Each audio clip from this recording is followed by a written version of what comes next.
Hi everyone. In today's video, we will talk about hedge funds, an exciting and fascinating topic, provided that hedge funds are in the business of making money out of thin air, figuratively speaking. Before we start, we will make some clarifications regarding the common legal and fee structures of alternative investments. Both hedge and private equity funds are usually set up and run as limited partnerships, or LP. This type of legal structure includes general partners, or GPs, and limited partners, LPs. GPs are responsible for managing a given investment fund. They have unlimited liability. LPs, on the other hand, are the investors in the fund. They have limited liability and a profit share proportionate to their investment. Limited partnerships are usually based on tax-efficient locations. They aren't subject to strict regulations, as they are not typically offered to the general public. Instead, LPs are restricted to qualified investors, such as institutions and high net worth individuals. These investors are generally expected to be more knowledgeable and able to take higher risks. The common fee structure of alternative investment funds includes a management or base fee and an incentive or performance fee. The management fee is calculated annually on assets under management, or AUM. The incentive fee, also known as a hurdle rate, is usually calculated on profits above a certain level of return. Another widely used feature is the so-called high watermark. This is the highest net asset value, or NAV, that a fund has reached and for which a performance fee is paid. Setting a high watermark protects investors from paying fees on downside outperformance. It also ensures that they won't pay twice for the same increase in net asset value, or NAV.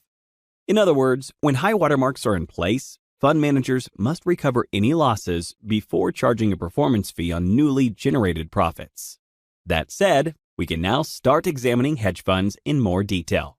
In trying to beat the market, these investment vehicles deploy a variety of strategies, such as the use of leverage, derivatives, and taking short positions. Hedge fund performance is measured either in terms of an absolute return, for example, 15%, or on a relative basis versus a benchmark index. For example, 10% above S&P 500. Redemption terms include a lockup period, during which investors cannot withdraw the money they have put in a given hedge fund. The notice period is also part of the redemption terms. It usually lasts between 1 and 3 months. This restriction is posed for a reason. It often happens that hedge fund managers need to exit illiquid positions and convert holdings into cash. The notice period gives them time to do that in an orderly manner. Hedge funds may have redemption fees intended to offset any transaction costs incurred in this process. Okay, before moving on, it is worth mentioning the so-called funds of hedge funds. They provide access to a diversified portfolio of hedge funds and allow smaller investors to participate. Great! Now, let's take a look at some of the typical hedge fund strategies. More precisely, we'll discuss 4 main categories of hedge funds. These are the event-driven strategies are based on various corporate actions such as mergers, acquisitions, or restructuring. They entail taking long or short positions in equity or debt securities of the companies involved. Here, we have a couple of subcategories. Merger arbitrage involves buying the shares of an acquisition target company and selling short the shares of the buyer. This strategy is expected to profit from the spread between prices of the respective shares, or from potential overpayment by the acquirer. The main risk involved here is that the deal may not close. Distressed or restructuring strategies involve investing in companies in financial distress, or in other words, firms that are about to file or have already filed for bankruptcy. In such cases, fund managers may choose to take a long or short position in the debt or equity securities of the distressed company. When taking a long position, they bet on a successful restructuring. Thus, they buy the company's securities at a discount and expect to profit from a price recovery. On the other hand, a short position is expected to be profitable in case of an unsuccessful restructuring. When going short, fund managers usually pick securities with lower investor protection, such as junior debt or common stock. These two approaches can also be combined by simultaneously taking a long position in senior days. The hedge fund manager expects to profit from an increase in the price spread between the two classes of securities. Activist investing is another strategy based on triggering corporate actions. Activist hedge funds buy a sufficiently large shareholding in a company with the intention to influence its management. They would require the implementation of various corporate actions and strategies to increase the company's value. These may include divestitures, restructuring, capital distribution, or changes in management. Activist investing resembles the approach of private equity funds in trying to gain control over a company. However, the key difference here is that activist investors focus on public companies. Lastly, special situations funds invest in companies that are undergoing some sort of restructuring other than mergers, acquisitions, and bankruptcy. These include spin-offs, asset sales, and share buybacks. Okay, great.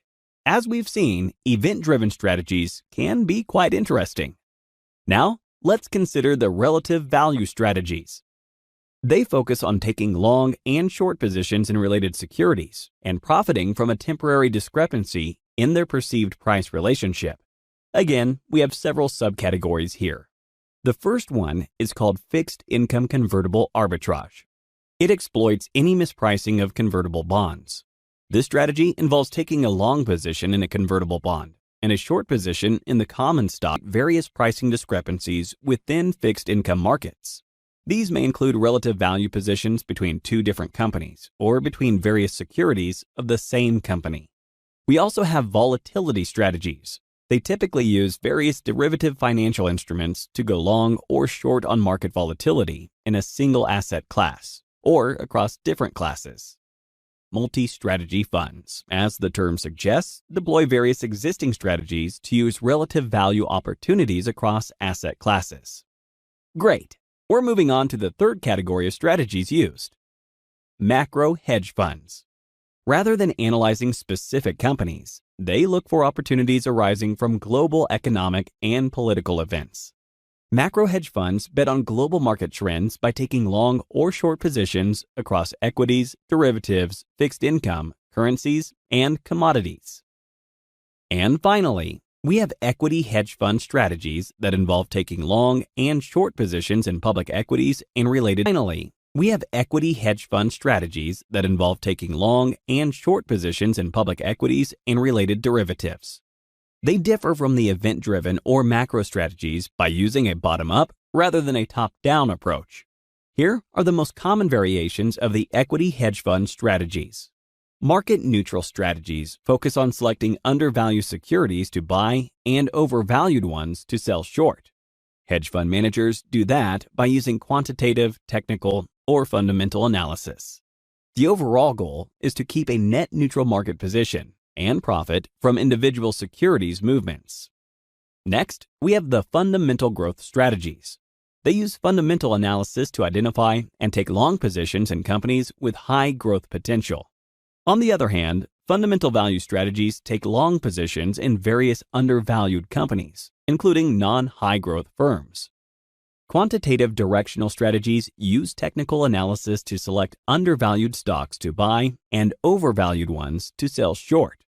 Net market exposure may vary depending on the relative size of long and short positions taken.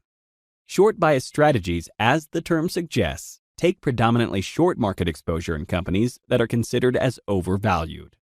And finally, sector-specific strategies focus on a specific sector of expertise and use quantitative and fundamental analysis to identify different investment opportunities. A lot of strategies, right? In practice, many hedge funds begin by employing only one of them. Over time, they develop additional expertise and expand to become multi-strategy funds. Well done! Our next task is to examine the potential benefits and risks of hedge funds. The benefits are most visible in down equity markets, where hedge funds typically perform better than global equity markets. Long-term correlation with equities can also provide diversification benefits. Of course, these benefits vary according to the specific hedge fund strategy. Because of the great variety of hedge fund strategies and the tendency for correlations to increase during periods of market turmoil, we should be careful when generalizing about the diversification benefits of hedge funds. Moreover, doing due diligence on hedge funds can be quite challenging. Overall, these investment vehicles have light regulatory disclosure requirements, and this potentially makes them less transparent. To sum up, When assessing hedge funds, we need to focus on the following questions. What are the strategy and investment processes they use? What are their historical returns, longevity, amount of assets under management, valuation, and returns calculation methods? What are their management styles, key person risks, and risk management systems? And what are their sources of competitive advantage, reputation, and growth plans? Some of these factors are difficult to quantify. Even the ones that seem more straightforward, like returns for example, can present challenges to investors. For instance, strategies that have been successful in the past may decrease in effectiveness as more funds begin to use them. Okay, great! This is the end of today's video. If you are into educational investment and finance videos, make sure you subscribe to our channel and hit the like button.